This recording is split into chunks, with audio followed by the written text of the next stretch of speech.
Hello nurses, welcome back to my channel Nurse Navigator Swati.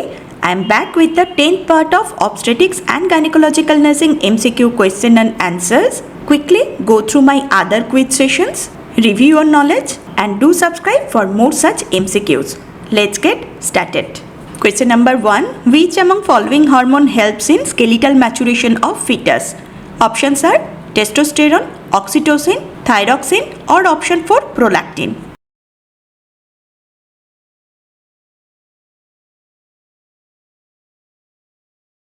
The primary hormone which is responsible for the skeletal maturation, growth and mineralization of the fetus are parathyroid hormone and thyroid hormones T3 and T4. So here option 3 thyroxine is the correct answer. Question number 2. Following are the methods of induction of labor except options are artificial rupture of the membrane, option 2 methergine, option 3 oxytocin or option 4 prostaglandin.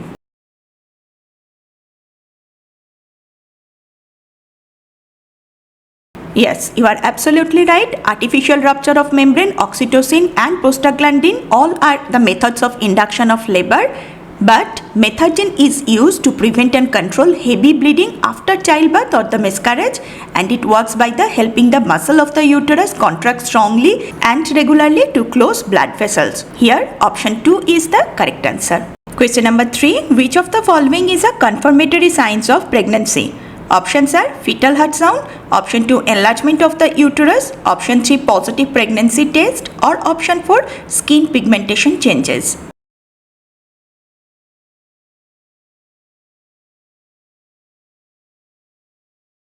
Yes, exactly. Within the given option, fetal heart sound is the confirmatory sign of pregnancy. Here option 1 is the correct answer.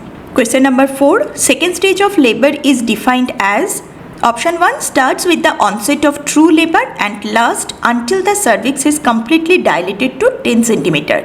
Option 2 continues after the cervix is dilated to 10 cm until the delivery of the baby. Option 3 delivery of the placenta or option 4 continues after the cervix is dilated to 10 cm until the delivery of the baby and placenta.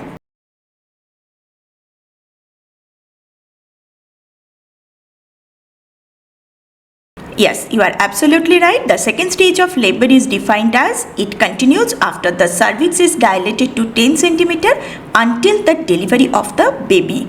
The delivery of the placenta comes under third stage of labor. So here option 2 is the correct answer. Next question. All of the following are true for women with breech presentation at term seeking vaginal breech delivery except option 1 diagnosing breech presentation for the first time in labor is a contraindication to vaginal breech delivery. Option 2 continuous electronic fetal heart rate monitoring should be offered to the woman with breech presentation in labor.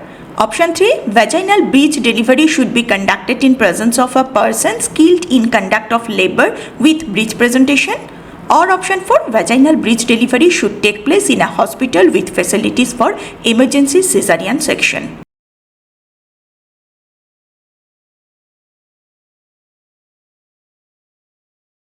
Within the given option, all are true, like diagnosing the breech presentation at the first time in labor is contraindication to vaginal breech delivery and it need continuous electronic fetal heart rate monitoring, as well as breech delivery should be placed in a hospital with facilities for emergency cesarean section. But option 3 that vaginal breech delivery should be conducted in presence of a person skilled in conduct of labor with breech presentation, that is false statement. So option 3 is the correct answer.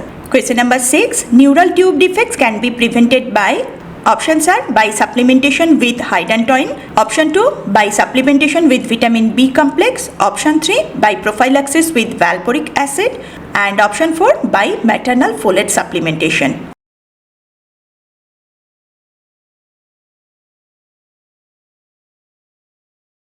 Exactly. The neural tube defects in the fetus can be prevented by getting enough folic acid supplementation, that ideally starting before conception and continuing through the early pregnancy. Here option 4 is the correct answer. Next question. pH of vagina becomes acidic due to options are Dodderlin bacillus, option 2 E. coli, option 3 Bartholin gland and option 4 sebaceous gland.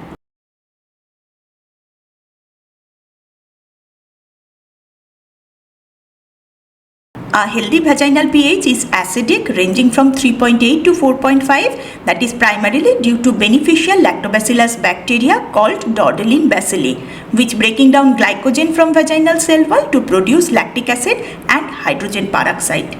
Here option 1 is the correct answer. Question number 8. The term station related to obstetrics and gynecology determines. Options are iliac spine, ischial spine, coccyx, or option 4 cervix.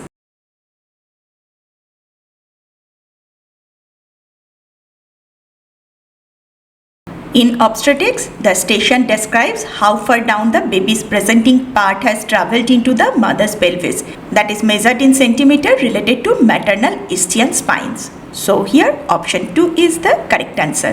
Next question, most reliable sign to assess fetal condition is. Options are FHR below 100 per minute, option 2 fetal heart rate above 160 per minute, option 3 decreased movement of fetus, or option 4 amount of amniotic fluid.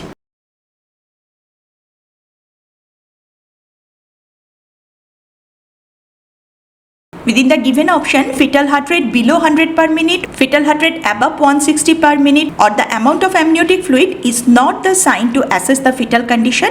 The best one is decreased movement of fetus is the reliable sign to assess fetal condition.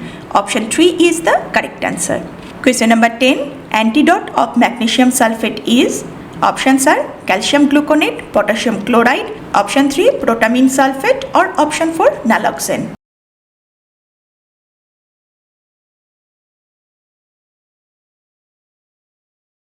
Exactly. The specific antidote for magnesium sulfate toxicity or overdose is calcium gluconate. It works by directly opposing and reversing the neuromuscular and cardiac depression caused by excess magnesium. Here option 1 is the correct answer. Question number 11. Sources of progesterone during normal menstrual cycle is. Options are stroma, surface epithelium of ovary, corpus luteum, or option 4 endometrium.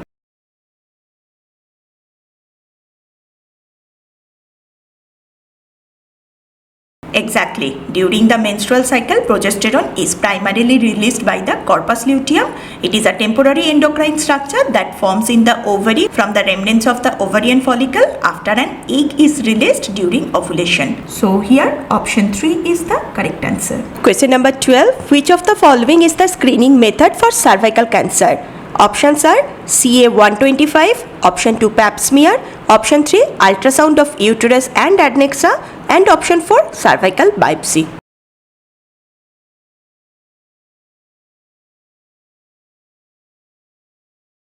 Yes, within the given option, cervical biopsy is the best and confirmatory method for the screening of cervical cancer. So here option 4 is the correct answer. Next question, which of the following is an indication for antenatal administration of glucocorticoids? Options are antepartum hemorrhage, postpartum hemorrhage, preeclampsia, or option 4 preterm labor.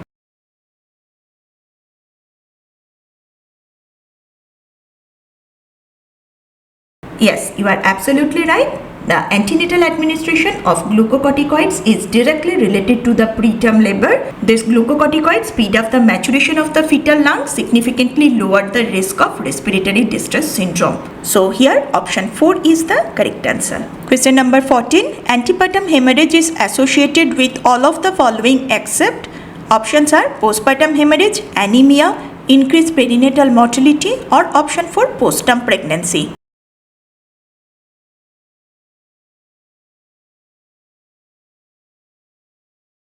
Yes, antepartum hemorrhage is directly connected with the anemia, increased perinatal mortality, and also postpartum pregnancy. But the antepartum hemorrhage is not directly related to the occurrence of postpartum hemorrhage. So here option 1 is the correct answer. Question number 15. Fibroid uterus is associated with all of the following except. Options are menorrhagia, multiple pregnancy, dysmenorrhea, or option 4 infertility.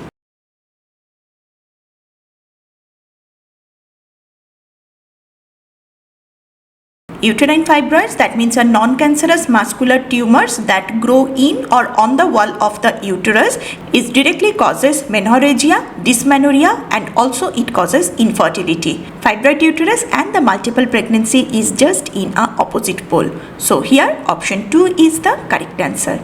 Next question, oxytocin is, options are, it is a hormone that stimulates testicular activity. Option 2, it is a growth hormone. Option 3, it's responsible for the stimulation of uterus. Or option 4, it is a male sex hormone.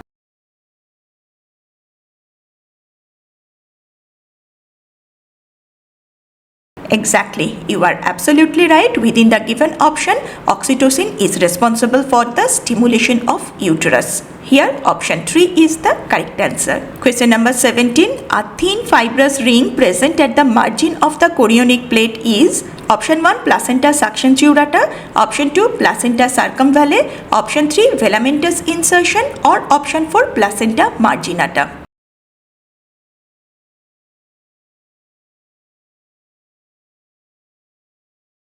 A thin fibrous ring present at the margin of the chorionic plate is known as placenta marginata. In this condition, the fetal blood vessels appears to stop at the edge of this ring.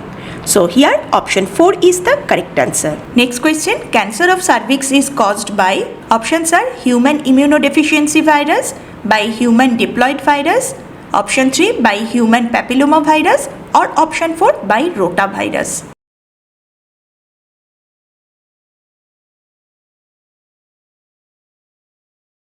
Yes, you are absolutely right. Cervical cancer is primarily caused by a long-lasting infection with high-risk types of the human papillomavirus. It is a common virus passed through sexual contact. Here, option 3 is the correct answer. Question number 19. A 20-year-old primigravid woman at 8 weeks gestation is on vitamin supplementation during pregnancy.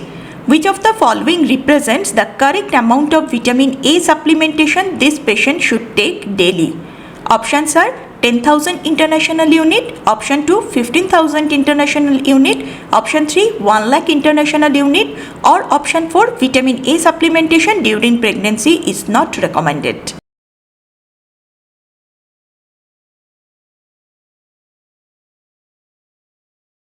During pregnancy, a pregnant mother needs a very little amount of vitamin A daily to support fetal tissue growth and the vision.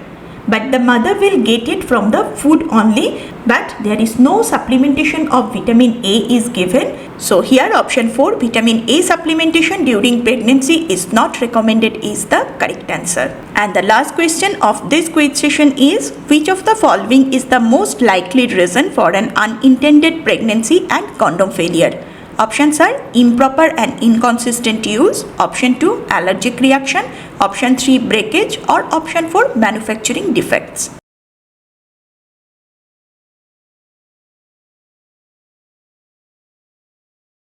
Yes, within the given option, the most likely reason for an unintended pregnancy and condom failure is option 1 improper and inconsistent use.